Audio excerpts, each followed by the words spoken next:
In this video I'm gonna try to reset my service engine soon light. That's here using the OBD2 Torque tool.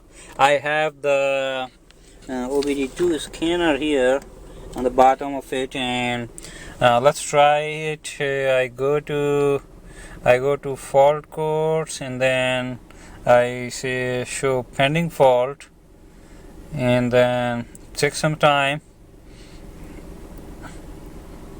Should pop up with the no pending fault codes stored in ECU.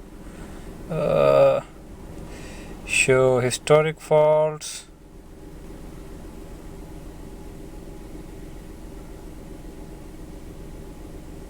No historic faults.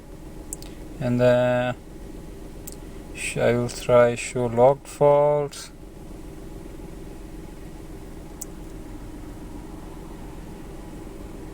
I don't know why it's not showing any faults.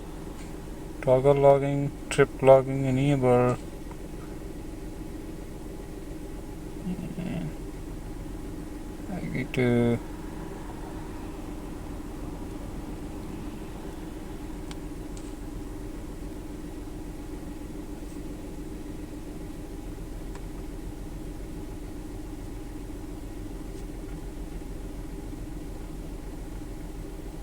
okay, here we go. We select a pending fault code.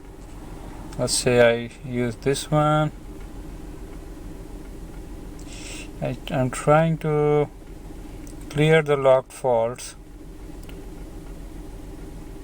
and it will say you should only perform this action after the fault has been fixed and when the vehicle is stationary.